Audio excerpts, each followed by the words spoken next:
Thought police, doublethink, newspeak. These aren't just words, they are part of the vocabulary when we talk about surveillance, propaganda, and the erosion of truth. But where did they come from?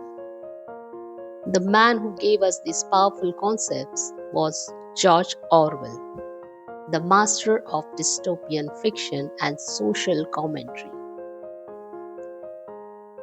George Orwell was a pivotal figure in 20th century literature, known for his iconic novels, a writer whose words continue to echo in our society, a man who warned us about the dangers of totalitarianism, surveillance, and the manipulation of truth. Hello and welcome back to the channel. Today we will unravel the life and legacy of Eric Arthur Blair, the man behind the pen name George Orwell. Explore his most famous works, see why he is staple in Indian education, and even uncover his surprising critical reflection on one of India's greatest figures. So grab a cup of coffee, settle in, and let's journey into the world of George Orwell. Before we delve into the dystopian worlds he created, it's crucial to understand the man himself. George Orwell was not his birth name. He was born Eric Arthur Blair on June 25, 1903, in Motihari, Bengal Presidency, British India. His father was a civil servant in the Opium Department of Indian Civil Service. At a young age, Eric was sent to England for education, where he attended prestigious schools like St. Cyprian's and St. Eton. But he was not wealthy compared to his peers, an experience that seeded his lifelong sensitivity to class injustice. After school, he joined the Indian Imperial Police in Burma, serving from 1922 to 1927. This period was pivotal. He witnessed firsthand the brutalities of imperialism and the injustice faced by the native population. It was a deeply delusioning experience that would profoundly shape his future writing. Upon returning to England, Blair decided to become a writer. He adopted the pen name George Orwell in 1933, a name he felt was strong and fitting for his literary ambitions.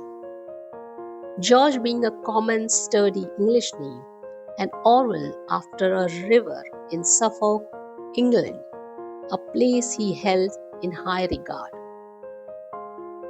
Eric Blair was gone. George Orwell, the chronicler of truth, was born.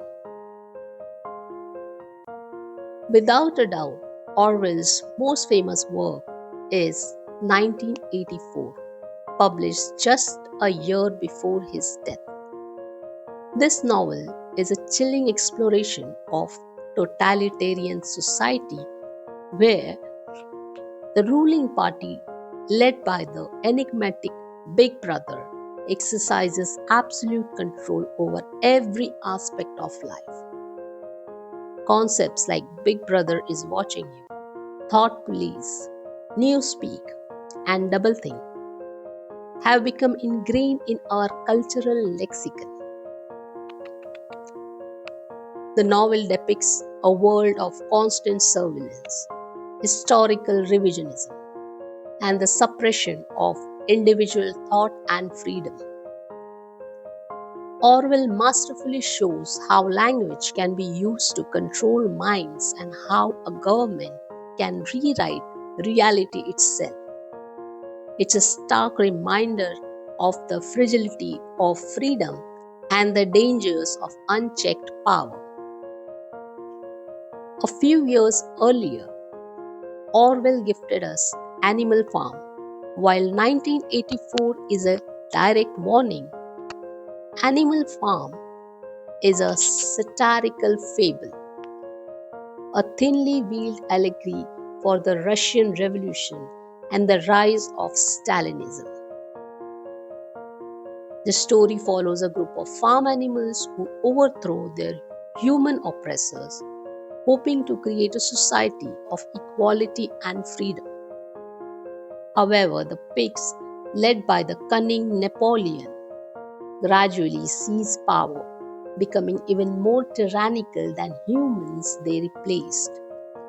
The famous mantra, all animals are equal, but some animals are more equal than others, perfectly encapsulates the betrayal of revolution's ideals.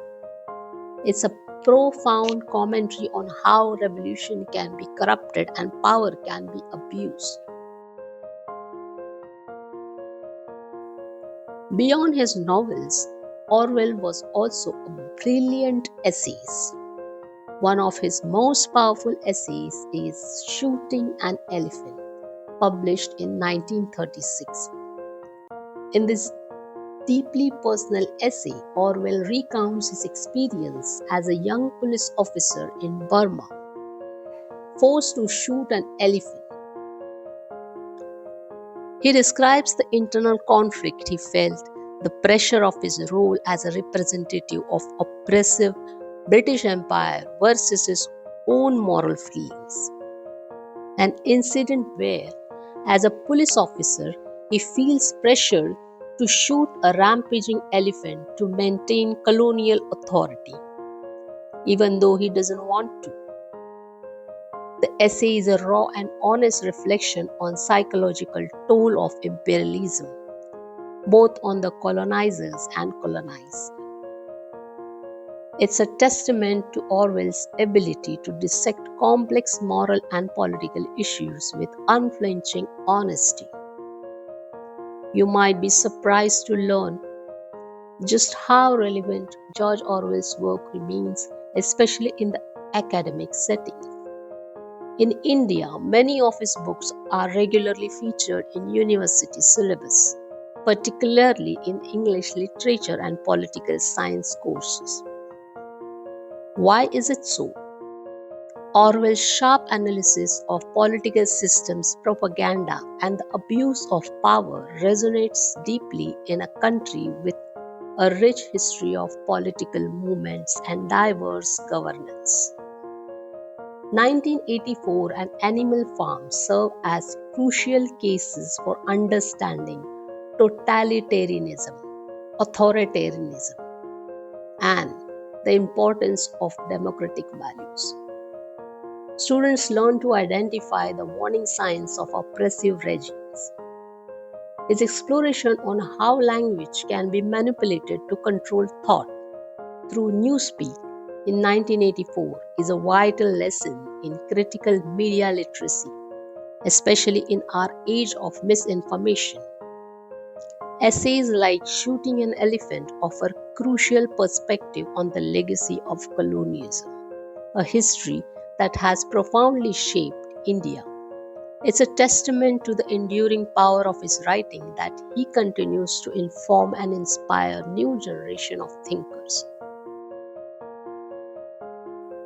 George Orwell wrote about Mahatma Gandhi, acknowledging his immense influence and moral authority, a fascinating and often overlooked part of Orwell's work. In 1949, just after Gandhi's assassination, Orwell wrote an essay titled Reflections on Gandhi. It's a complex, respectful, but critically honest assessment. George Orwell admired Mahatma Gandhi immensely for his integrity and bravery. He was particularly struck by Gandhi's commitment to nonviolence, ahimsa, and his ability to mobilize millions through peaceful means. Orwell saw Gandhi as a truly unique figure, capable of inspiring profound change without resorting to force. In his essay, Reflections on Gandhi, Orwell wrote, Gandhi was essentially a pacifist, an out and out pacifist, who not only refused to fight but saw no justification for fighting.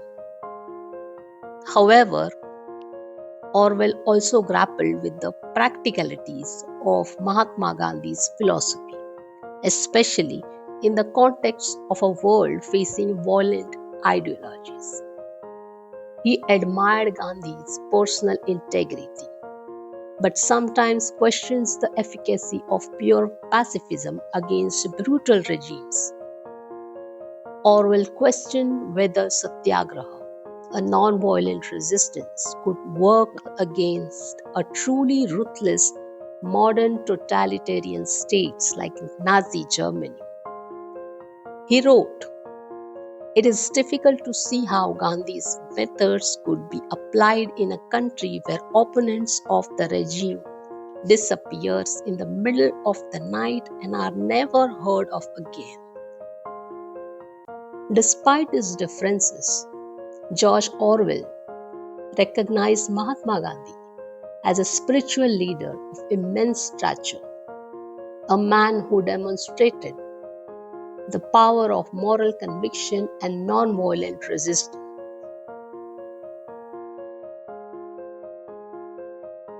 Tragically, George Orwell battled tuberculosis for much of his life and passed away on January 21, 1950, at the age of 46. Despite his short life, his work continued to warn us about the dangers of authoritarianism and inequality. What do you think? Which of Orwell's ideas resonates most with you today? Is it the warning of 1984 or the political satire of Animal Farm? Let us know in the comments below. Orwell's vision remains remarkably relevant, offering crucial insights into the challenges we face as a society. To truly grasp the depth of his warnings and the brilliance of his critique, we encourage you to embark on the journey through his seminal works. We encourage you to dive deeper into George Orwell's world by reading his books firsthand if you haven't already. Start with 1984 or Animal Farm. Both are available on platforms like Amazon or your local bookstore or library. Dive into his books to understand the man beyond the legend and discover why his warnings remain relevant even now. Thank you for joining me today on this journey into the world of George Orwell. If you found this video insightful, please give it a thumbs up, subscribe for more content, and let me know in the comments below which Orwell work has had the biggest impact on you.